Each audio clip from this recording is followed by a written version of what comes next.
안녕하세요. 나만의 계획 교우 여러분. 오늘은 이사야 13장을 살펴봅니다. 이제 살펴볼 이사야 13장은 이사야서는 13장부터 23장까지 열방들에 대한 심판의 예언이 줄줄이 이어져 나옵니다. 그리고 끝부분에 가서 남유다에 대한 심판도 또한 언급이 되어지죠.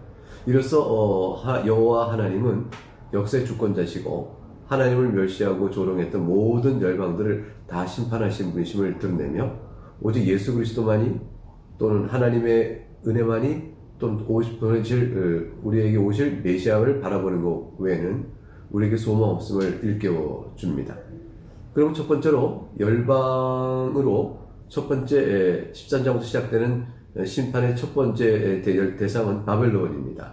바벨론이라는 얘기를 1절에 보게 되니까 아모스의 아들 이사야가 바벨론에 대하여 받은 경고라. 그래서 열방 가운데 이어지는 열방 가운데 바벨론을 첫 번째 언급합니다. 첫 번째로 바벨론을 언급하는 이유에 대해서는 뚜렷하지 않습니다. 그런데 아마도 바벨론이 제일 강대국이었어요. 제일 강한 바벨론마저도 멸망하게 될 경우 뒤에 따라오는 그보다 작은 나라들은 오죽이나 하겠는가 라는 식의 정도의 정기 구조를 생각해 볼 수는 있겠습니다. 2절과 5절에 이 바벨론 심판하시기에서 하나님께서 어떻게 군대를 모으시는지 그 군대가 하나님의 깃발 아래 다 모이게 될 것임을 예언하고 있습니다. 2절부터 5절을 볼까요? 2절 너희는 민둥산 위에 기치를 세우고 소리를 높여 그들을 부르며 손을 흔들어 그들을 존귀한 자의 문에 들어가게 하라. 민둥산은 아무 나무가 없는 산이잖아요. 왜 거기 위에 깃발을 딱 꽂으라고 그랬을까요? 기치를 세우라고 했을까요? 그것은 하나님께서 바벨론을 정복하기 위해서 군대를 모을 때 멀리서도 다 하나님의 군대가 저기 선다 봐라 하고 모일 때 어려움이 없도록 하기 위해서 그렇게 하신 것이라 볼 수가 있습니다. 왜 모을까요? 그 2절에 보니까 그들을 존귀한 자의 문에 들어가게 한다. 이 존귀한 자의 문으로 번역된 것은 바벨론의 왕궁을 뜻하죠.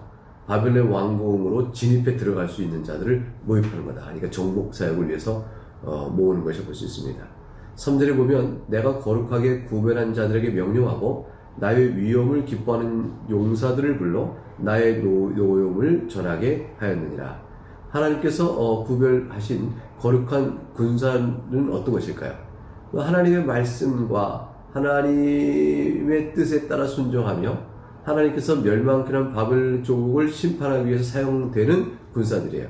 이들은 하나님의 위엄을 높이고 하나님의 노여움의 진노를 바벨론에 쏟아붓는 일에 함께하는 군사들입니다. 4절에 산에서 무리의 소리가 나며 많은 백성의 소리 같으니 곧 열국 민족이 함께 모여 떠드는 소리라. 만군의 여호와께서 많은 싸움을 위하여 군대를 검령하십니다.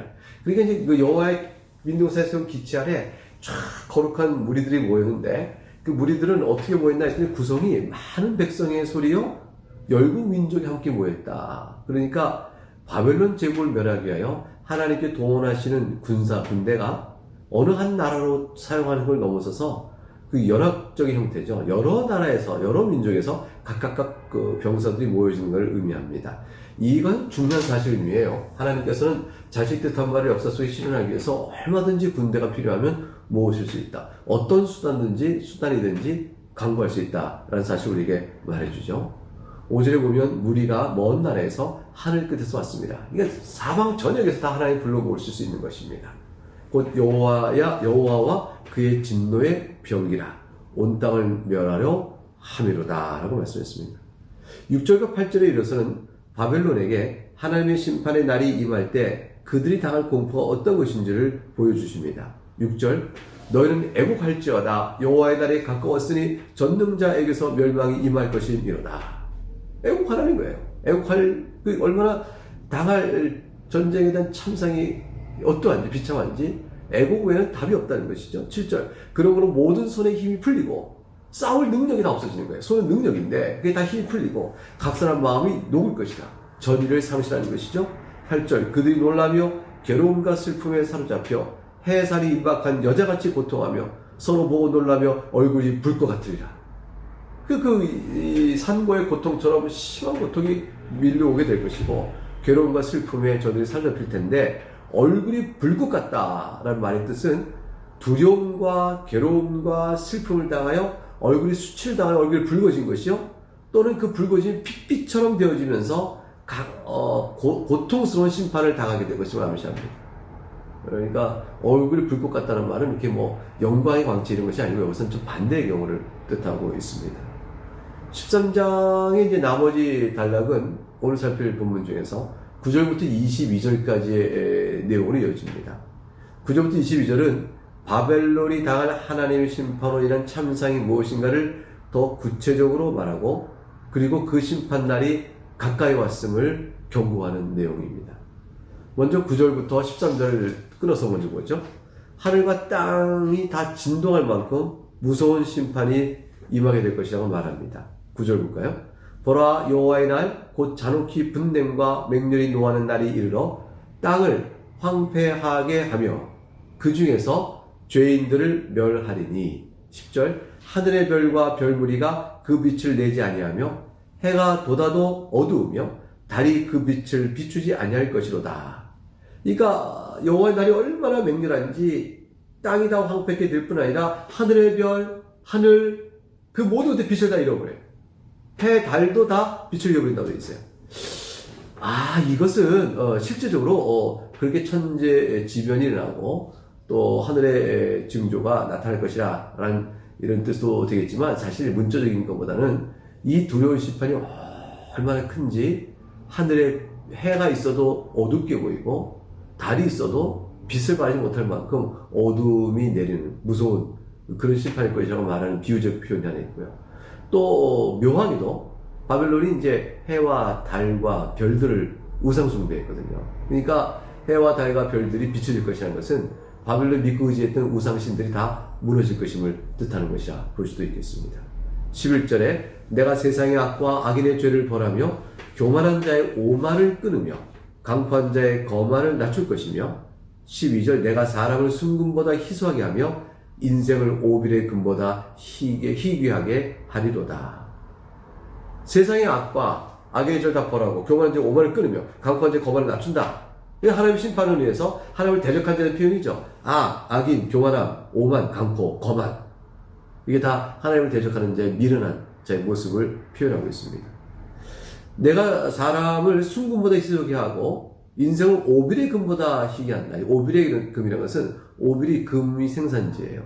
그러니까 오빌이라는 지역에서 나는 금보다도 좋은 금이죠. 순금보다 희소하다. 그러니까 원래 순금과 오빌의 금 같은 것이 희소할 터인데 그거보다 사람을 더 희소하게 한다는 얘기는 거의 많은 사람이 다 멸절돼서 생존 남는 사람들이 극히 적을 것임을 말씀하는 것이 볼 수 있습니다. 13절 그러므로 나 만군의 여호와가 분하여 맹렬히 노하는 날에 하늘을 진동시키며 땅을 흔들어 그 자에서 떠나게 할 것이라 말씀했습니다. 이제 14절부터 16절에 가게 되면 바벨론을 의지하고 그 그늘에 몸을 맡긴 이방인들도 다 심판의 참상을 겪게 될 것임을 경고하시죠. 14절 그들이 쫓긴 노루나 모으는 자 없는 양같이 각기 자기 동족에게로 돌아가며 자기 본향으로 도망할 것이다. 15절 만나는 자마다 창에 찔리겠고 잡히는 자마다 칼에 엎드러지겠고 16절 그들의 어린 아이들은 그들의 목전에서 매우침을 당하겠고 그들의 집은 노량을 당하겠고 그들의 아는 욕을 당하리라. 이방인들이 막 와서 이제 바벨론에 섞고 살았어요. 바벨론이 위대하다 하면서 거기 살다가 바벨론이 망하게 되니까 막 자기 본국으로 도망하러 흩어져도 그들도 똑같이 심판을 당할 것이라고 말합니다. 그 심판의 참상이 얼마나 끔찍할 것인지는 이 바벨론을 공격해 정복하는 메대 사람들이 어떤 사람인가를 보면 압니다. 17절부터 22절 상반절까지 메대 사람들로 인하여 바벨론에 당할 학살과 파괴 비참함이 경고되고 있습니다. 17절 보라 은을 돌아보지 아니하며 금을 기뻐하지 아니하는 메대 사람을 내가 충동하여 그들을 치게 하려니 은도 금도 돌아보자고 기뻐하지 않는데요.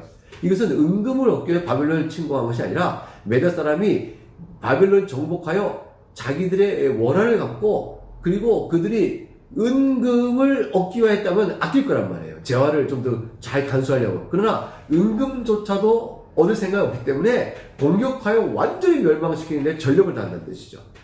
그들이 힘을 아끼지 않고 가리지 않고 바벨론을 칠 것이라 하면서 의미합니다.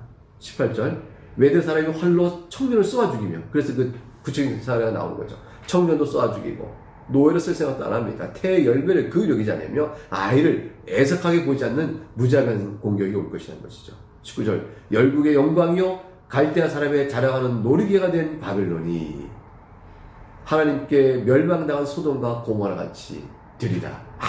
아무것도 남지 않고 훗날에 멸망당한 자의 조롱거리로 기억되고 남을 것이라. 20절 그곳에 거주할 자가 없겠고 거처할 사람이 대대 없을 것이며 아라비아 사람도 거기에 장막을 치지 아니하며 목자들도 그곳에 그들의 양떼를 쉬게 하지 아니할 것이며 버려진 땅이 되어버립니다. 21절 오직 들짐승이 거기에 엎드리고 부르짖는 짐승이 그들의 가옥에 가득하며 타조가 거기에 깃들이며 들량이 거기서 뜰 것이며 22절 상반절 그의 궁성에는 승냥이가 부르짖을 것이며 화려하던 궁전에는 들깨가 울 것이라. 마지막 22절 하반절에 여호와의 심판이 가까우니라 되어 있습니다. 즉 그의 때가 가까우며 그의 날이 오래지 아니하리라. 바벨론에 경고합니다. 바벨론이여 임박한 여호와의 심판을 두려워하라. 네가 하나님께 돌아오지 아니하고 교만하니 도둑같이 임할 여호와의 심판이 있을 것인데 그 날이 임하게 되면 네가 당할 비참함과 전쟁의 화를 내가 경고하노라.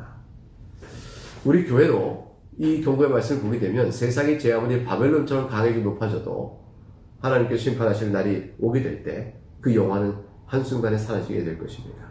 그것을 생각하면서 교회를 사랑하시고 구원을 베풀어 가시는 하나님의 역사, 예수 그리스도의 주권, 그의 나라에 속한 우리들이 감사하고 겸손한 마음으로 항상 깨어 기도하면서 믿음 가운데 사는 저희들이 되어야 할 것입니다. 오늘 이 말씀이 여러분 인생살이 하는 동안에 하나님 편에 있는 것으로 인한 큰 위로가 있기를 주의 이름으로 축복합니다.